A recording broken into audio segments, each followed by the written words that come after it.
উত্তর করিয়া কহিলে, আমার উপদেশ আমার নয়, কিন্তু যিনি আমাকে পাঠাইয়াছেন তাহার।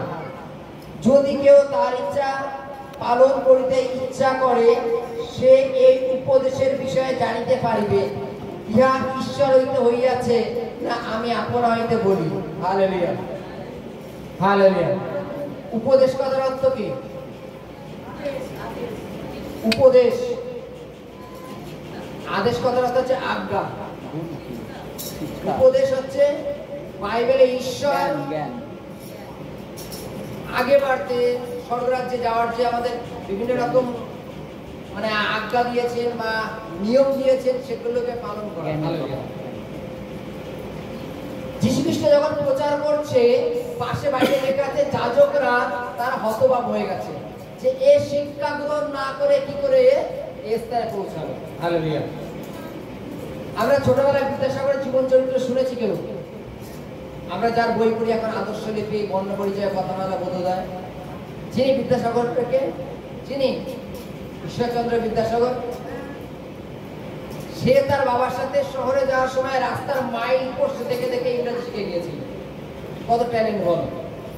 1 কিলোমিটার, বাবা এটা কত, 2 কিলোমিটার, 3 কিলোমিটার, ওই অক্ষর দেখে দেখেও ইংরেজি শিখে গেছিল। তাহলে কত বড় ট্যালেন্টেড ভেবে দেখো। হালেলুয়া। এটা কি গুরুত্বপূর্ণ বিষয় না? হালেলুয়া। মহান পুরুষ অবশ্যই। হালেলুয়া, ধন্যবাদ ঈশ্বর।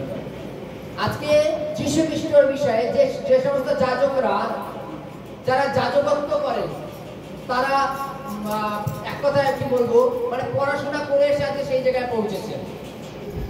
এই ডিগ্রিটা নিয়ে পড়লে তাহলে আজকে যাজকত্ব পদ প্রাপ্ত করা যায়, যাজকের প্রাঙ্গণে বসা। যেমন উদাহরণস্বরূপ বর্তমানে মনে করো ফাদার, যারা বড় বড় ক্যাথলিক গির্জার ফাদার হন, যারা বা বিভিন্ন জায়গার বিশপ হন, তারা বিভিন্ন জায়গায় আগে ট্রেনিং নিয়ে আসতে হয়, পড়াশোনা করতে হয়। তাদের বিভিন্ন জায়গায় এখান থেকে ওখানে, ওখান থেকে ওখানে, এখানে রেখে 6 মাস 3 মাস রেখে তাদের ট্রেনিং পূর্ণ করে, তারপরে গিয়ে তোমাকে পুরো একটা গির্জায় নিযুক্ত করে। তার আগে না। এই যাজকরা ঠিক তদ্রূপ তারা ট্রেনিং প্রাপ্ত ছিল, কিন্তু যীশু খ্রিস্টের বিষয়ে তিনি ভাবছেন যে এই ব্যক্তি ছোটবেলা থেকে আমরা দেখেছি যে তার বাবার সাথে হাতের কাজ করতে করতে ঝম করে আজকে ঈশ্বরের সুসমাচার প্রচার করছে। আর এই ঈশ্বরের সুসমাচার জগৎ যেই রূপ প্রচার করে সেই রূপ না, এই সুসমাচার পুরোটাই আলাদা। হালেলুয়া। এর মধ্যে এত জ্ঞান কোথার থেকে আসলো? এর মধ্যে এত ট্যালেন্ট কোথার থেকে আসলো? এত অভিজ্ঞতা কোথার থেকে আসলো? এ তো কোথাও পড়াশোনা করেনি। যীশু খ্রিস্ট তখন বলছেন যে আমি যে সুসমাচার প্রচার করছি, এই সুসমাচার আমার নয়, কিন্তু আমার পিতা, আমার পিতার সুসমাচার করছি। হালেলুয়া। পিতা কথার অর্থ হচ্ছে ঈশ্বর, যিনি আমাদের মনোনীত করেছেন, তিনি আমাদের জন্য যে কি প্রেম রেখেছেন সেই বিষয়ে জানকারি যীশু খ্রিস্ট দিত। মিথ্যে কথা বলে তো সকলেই মানে পাশ কাটিয়ে চলে যেতে পারে, কিন্তু যীশু খ্রিস্ট ক্লিয়ারলি বলছেন যে ঈশ্বর চায় তিনি যেমন পবিত্র, আমরাও তেমন পবিত্র হই।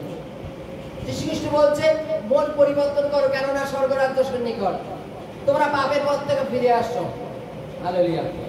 এই যে জ্ঞানগুলো, এই যে জানকারিগুলো, এই জানকারিগুলো যীশু খ্রিস্ট পিতার বিষয়ে বারবার প্রচার করছেন, আর পিতা শিশুর মধ্যে দিয়ে কথা বলছেন। যীশু খ্রিস্ট বলছেন এই সমস্ত কথা আমার না, কিন্তু আমার পিতা। যদি আমি আমার সম্বন্ধে বলতাম তাহলে আমি জগতে কি কি করেছি সেটা বলতাম, কিন্তু পিতা যে করছেন সেটাই আমি তোমাদের ডিক্লেয়ার করছি। হালেলুয়া। এবার যিশু আর পিতার মধ্যে তফাৎটা কি? হালেলুয়া। যেমন উদাহরণ, যদি কোনো মানুষ তার প্রশংসা করে, যেমন উদাহরণ, যদি বায়োডাটা চায়, হয়তো কোনো একটা ছেলে তার জন্য মেয়ে দেখতে হবে, কোনো ঘটক হয়তো বলে তোমার বায়োডাটাটা দাও, সে মানে যতটুকু না তার থেকেও বেশি বলে দেবে। তার যদি সামনে একটা মোটরসাইকেল থাকে, সে লিখে দেবে আমার 4 চাকা গাড়ি আছে। হালেলুয়া। তাই তো বিভিন্ন মানে একটু বাড়ায় বলে, এই কারণে যদি ভালো ঘরের একটা মেয়ে, পয়সালা ঘরের মেয়ে পাওয়া যায়। হালেলুয়া। কিন্তু যীশু খ্রিস্ট কিন্তু জগতে তদ্রূপ করতে পারতেন অনেক কিছু, নিজের বিষয়ে অনেক প্রশংসা করতে পারতেন। দেখো আমি পড়াশোনা শিখিনি, তাও দেখি তোমাদের থেকে বেশি আমি বলতে পারছি। সে নিজের প্রশংসা না করে প্রতিনিয়ত কি করছেন? পিতার গৌরব করছেন। যীশু খ্রিস্ট বলছেন আমি যে তোমাদের পরিত্রাণের পথ বলছি, উদ্ধারের পথ বলছি, এই কথা আমার না, কিন্তু পিতা। আমি পিতার কথা বলতে এসেছি, যেন তোমরা পরিত্রাণ পাও, যেন তোমরা উদ্ধার পাও, যেন তোমরা রক্ষা পাও। বলছে আমি আমার বিষয়ে প্রশংসা, আমি আমার বিষয়ে চর্চা করছি না, কিন্তু আমি তোমাদের পিতার বিষয়ে বলছি। পিতা যখন আমাকে বলতে বলেছেন যে জগতের লোককে উদ্ধার পেতে গেলে কি কি করা উচিত, জগতের লোক পরিত্রাণ পেতে গেলে আমাদের কিভাবে পাপ থেকে ফিরে আসা উচিত, পাপ আমাদের দেহে কেন আসে, সমস্যা আমাদের জীবনে কেন আসে, এগুলো মানে পুরোপুরি ক্লিয়ার ভাবে বলবার জন্য যীশু খ্রিস্ট এসেছেন। দেখো, নিজের থেকে বানিয়ে বলা আর পিতা যিনি বলেছেন যে তুমি আমার বিষয়ে বলো, এবং পিতা যেভাবে বলতেন তদনুসারে যীশু খ্রিস্ট বলতেন। যীশু খ্রিস্ট লাইনে কি বলেছে আমরা আরেকবার দেখবো, হালেলুয়া। যীশু তার উত্তর করে বললেন, আমার উপদেশ আমার নয়, হালেলুয়া। আমি যে কথা বলছি এটা আমার না, কিন্তু আমার পিতা যিনি আমাকে পাঠাইয়াছেন, হালেলুয়া।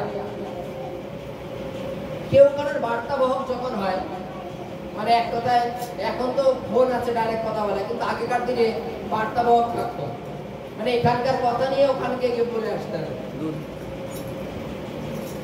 মানে তার মানে আগে বার্তাবাহক ছিল, তারপরে চিঠি আসলো, তারপরে এখন মোবাইল এসছে। আর চিঠি লেখার যখন আগে ছিল তখন একজন বার্তাবাহক থাকতো, তুই কোথায় যাচ্ছিস, গ্রামে যাচ্ছিস, আমার মা বাবাকে এটা এটা এটা এটা বলবি এটা বলবি। কিন্তু সে যখন এসে বলতো, সে নিজে বলতো না, কিন্তু তার সন্তান যেভাবে শিখিয়ে দিয়েছিল সে তার মা বাবাকে এসে সেটাই বলতো। আজকে যীশু খ্রিস্ট তন্ত্র তিনি বলছেন এটা আমার কথা না, আমার উপদেশ না, কিন্তু পিতার উপদেশ, যিনি আমাকে পাঠাইয়াছেন। এই কারণে পাঠিয়েছেন কেননা ঈশ্বর তোমাদের প্রেম করেন। Hallelujah, hallelujah, hallelujah.